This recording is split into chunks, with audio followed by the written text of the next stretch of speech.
இன்றைய உணவு இன்றைய உணவு இன்றைய உணவு.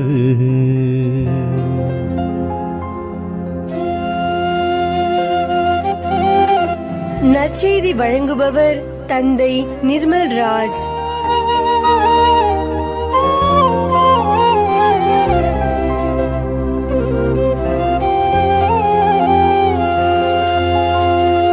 இயேசுவில் அன்பார்ந்தவர்களே, உங்கள் அனைவருக்கும் வாழ்த்துக்களையும் ஜபங்களையும் அன்போடு உரித்தாக்கிக் கொள்கின்றேன்.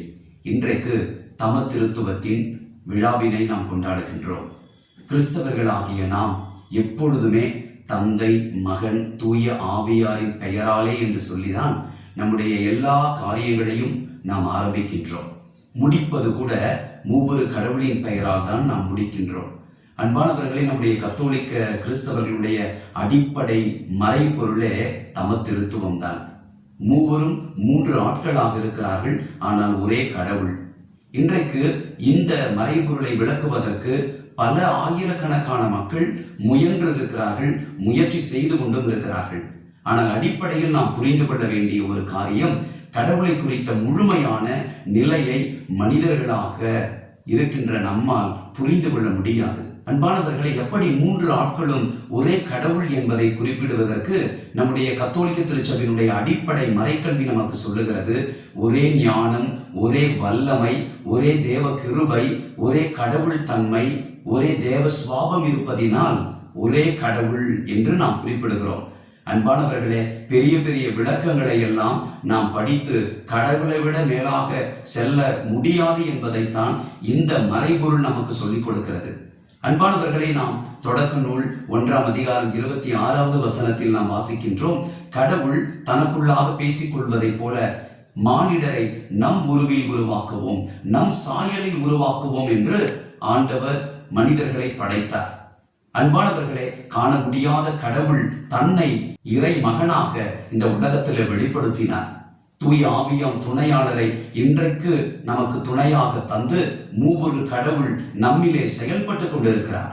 அன்பிற்குரியவர்களே, நாம் ஆண்டவரால் படைக்கப்பட்டிருக்கிறோம் என்பதை அறிகிறோம். நாம் ஆண்டவரால் பராமரிக்கப்பட்டு கொண்டிருக்கிறோம் என்பதை அறிவோம். அவனின்றி அணுவும் அசையாது என்பதை நாம் அறிந்திருக்கின்றோம். எனவே நாம் கடவுளை குறித்த முழுமையான மறைபொருள்களை அறிந்து கொண்டால் அது எப்படிப்பட்டது என்றால், தொடக்க நூலிலே ஆதாமும் ஏவாளும் சாத்தானால் சோதிக்கப்பட்ட பொழுது, நீங்கள் கடவுளை போல மாறிவிடுவீர்கள் இந்த கனியை பறித்து உண்டால் என்று சொல்வதை போல நாமும் கடவுளுக்குரிய அறிவை, ஞானத்தை பெற்றுக்கொள்ள முயற்சிக்கிறோம். கடவுளை விட மேலாக நாம் அனைத்திலும் சிறந்து விளங்க முயற்சிக்கிறோம் என்கின்ற ஒரு ஆணவத்திற்கு நம்மை இட்டு செல்லும். எங்கள் அன்பான ஆண்டவரே, எங்களை படைத்தவரே, உம்முடைய அன்பை உன் திருமகன் இயேசு கிறிஸ்துவின் வழியாக எங்களுக்கு வெளிப்படுத்தினவரே, தூய ஆவியாராம் துணையாளரை எங்களுக்கு துணையாக தந்தவரே, ஆண்டவரே, இந்த வேளையில மூவொரு கடவுளுடைய பெருவிழாவை கொண்டாடுகிற நாளிலே ஆண்டவரே, உம்மை குறித்த முழுமையான ஞானத்தை மனிதர்களாகிய எங்களால் புரிந்து கொள்ள முடியாது. நாங்கள் எங்களுடைய அறிவு, திறமை எல்லாவற்றையும் பயன்படுத்தினாலும் கூட உம்முடைய ஞானத்திற்கு அது ஈடாகாது என்பதை உணர்ந்து உம்மீது உள்ள நம்பிக்கையில் எப்பொழுதும் நாங்கள் தாழ்பணிந்து வாழ கிருபை செய்வீராக. இயேசுவின் நாமத்தில் ஜெபிக்கின்றோம் தந்தையே, ஆமேன். God bless you.